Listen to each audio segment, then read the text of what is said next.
Talking now a little bit about more generally what happened on the stage. We had a relatively short stage, but extremely difficult terrain. So we had a Category 2 climb about halfway through the race, and the race finished on a grueling 14-kilometer steep as hell monster of a climb, finishing, of course, on the mountaintop. Now, these huge, big Category 1 climbs like this, especially the ones that finish on the mountaintop, are the days which define the general classification. And yesterday's stage was no different. On a stage like today, of course, we talked a little bit in one of my previous videos about the idea of a leapfrog tactic, which is where teams send riders into an early break so that those riders have a head start on the final climb. And then when the team leaders, the climbers and GC contenders, climb across to that break, they then have teammates there with them in the lead of the race as they come into the final kilometers of the race. And today it did look like a lot of teams were interested in putting riders in an early break like this. So after we hit the QOM sprint on that Category 2 climb, the field became extremely active. There were a lot of attacks, and one large group of riders did actually get away. It started out as a group of 10 riders, and a few more came across, and it grew to a size of about 14 riders.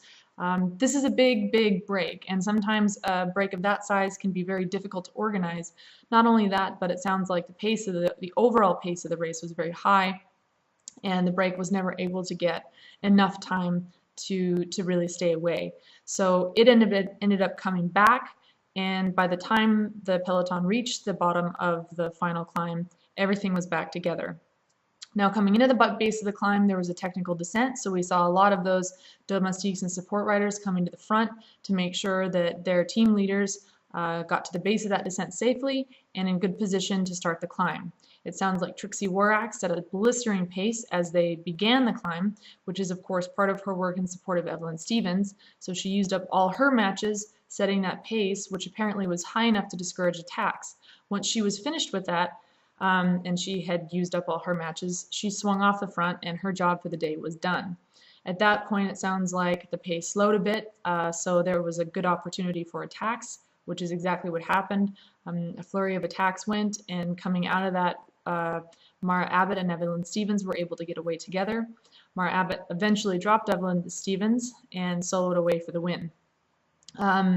Obviously, she was able to get enough time to also take over the pink jersey in addition to taking the stage win, which was a really exciting day, of course, for Team USA. One of the questions I got yesterday was, how does one race a 14-kilometer climb?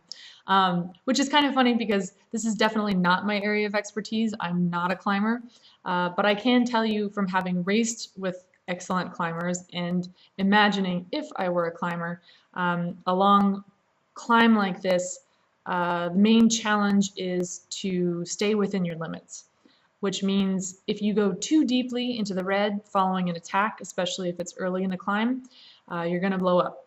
And oftentimes what happens is once you get to the point where you blow up, the pace that you can hold after you blow up is so low that the average pace for the entire climb is much lower than it would have been had you not gone with the attack and had you perhaps just held a steady pace within your limit. So this is a very delicate balancing act. Do you go with the initial attack and hope that the pace maybe slows enough for you to recover? Or do you just stick with your own pace, push it right up to your limit, and hold that steady? There's always a chance if somebody attacks that they may blow up further up the road such that you can reel them in with a steady pace. Then again, that's a gamble. If you let them go, perhaps they won't blow up and they'll just stay away. If you go with the attack, it's a gamble that you may or may not be able to recover from that. So really this is a game of knowing yourself and knowing your competitors. So being able to read your competitor's body language. So if a competitor's body language is telling you that they're suffering badly and then they attack, you might be able to guess that that's a bluff and choose not to go with it. Then again, if you misread their body language and they're actually going really well and they end up staying away, that's a tough day. But again, this really comes down to experience, and so these are the top riders in the world. These riders have the experience, they have the fitness, they have the legs. So it's really interesting to be able to watch these races play out. And we saw today Evelyn Stevens going with Mara Abbott from the beginning of the climb, but eventually Not only did she lose Mara's wheel, but she ended up being passed by several other riders, which to me says that she made a very courageous decision to go with Mara Abbott. It was a gamble, and probably what ended up happening is she probably blew up somewhere on the climb and wasn't able to hold as high a pace as she might normally had she kept a steady pace.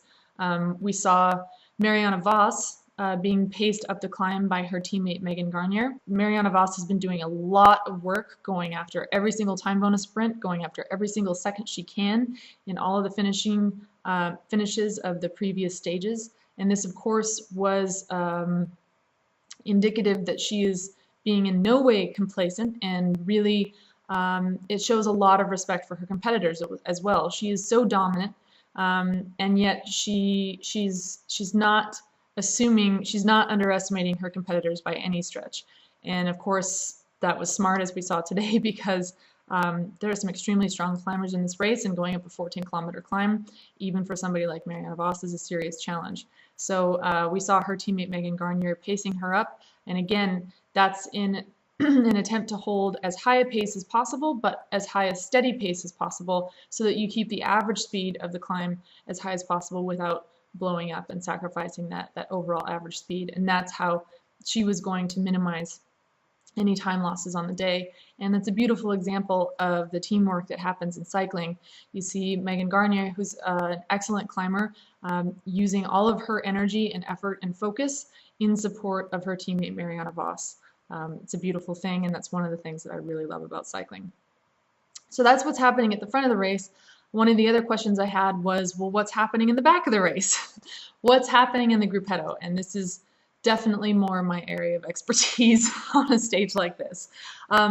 So for those of you who don't know, the gruppetto is a group of domestiques, so the riders who are racing in support of their team leaders. They will have done a lot of work on the stage in the flat sections, maybe leading into the Category 2 climb halfway through. They would have been doing a lot of work either trying to get off the front into a break after that QOM, or trying to cover those attacks.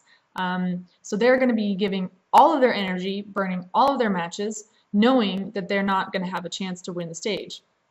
So once they've given all their energy and they've accomplished whatever job was set out for them that day, perhaps it was to protect the team leader going over that Category 2 climb, whatever it may have been, as soon as they've finished that job, their job then becomes to save as much energy as possible for the following stages. There's no sense in these support riders really pushing the pace to come in 60th place over 70th place because they're not there for a personal result. They're there completely and only in interest of the goals of the team.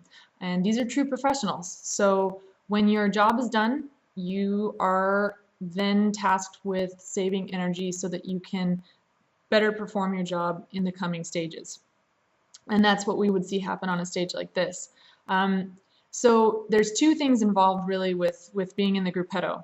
And the gruppetto is this group of domestiques who have done their jobs, and now they're just riding it in and trying to conserve energy. So number one job is to conserve energy. So that basically means you want to go as slowly as possible, considering number two, which is that you want to finish within the time cut. Now, the time cut is a measure that ensures that you're not going to just take 10 hours to get up the final climb. On any given stage, all racers have to finish within a certain percentage of the winner's time in order to be eligible to race the following stages. On normal stages, the time cut is usually within 110% of the winner's time. On more difficult stages, however, the time cut gets extended. So the length of the time cut limit is proportionate to the difficulty of the stage. And this is something that's determined by the race organizers with the UCI officials in advance, so that when the riders start the stage, they know exactly what the time cut is going to be.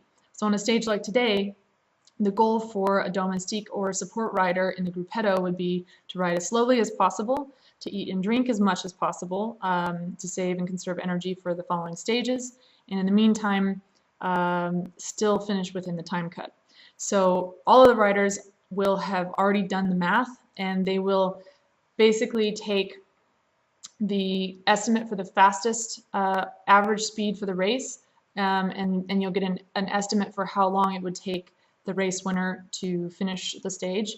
And then from that, you can calculate, okay, if the time cut is 30% or 40%, 20%, whatever it might be, you can calculate how much time you have to finish the stage. So everybody in Gruppetto will be going up this final climb together, eating, drinking, talking, laughing, relaxing, basically, again, saving energy.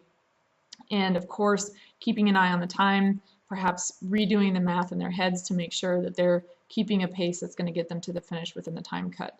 In the Gruppetto, oftentimes if your race leader is up the road, you might not have a team car with you, so there's a lot of sharing of food and drink, especially if it's really hot the way it seems that it has been for the Giro this year. So you'll see riders who are out of water getting riders from friends, and you might be getting food or drink from people who aren't even on your team. The Gruppetto is a very open and friendly place, and oftentimes you'll see one or two riders get ants in their pants and they might start setting a faster pace, and in Italy you'll hear at least 2 or 3 riders yelling at them, "Piano, piano!" Because in Gruppetto there's no reason to do that. There's no reason to push the pace. Again, the goal is to conserve energy and just make the time cut. So that's really kind of a summation of what was happening in stage 5. And with that, I think this particular clip is probably about long enough. Again, if you have any questions, please let me know in the comments section. I'll try to address them in future videos. And with that, I will be back tomorrow with more video commentary and analysis on what's happening in the Giro Rosa. Thanks very much.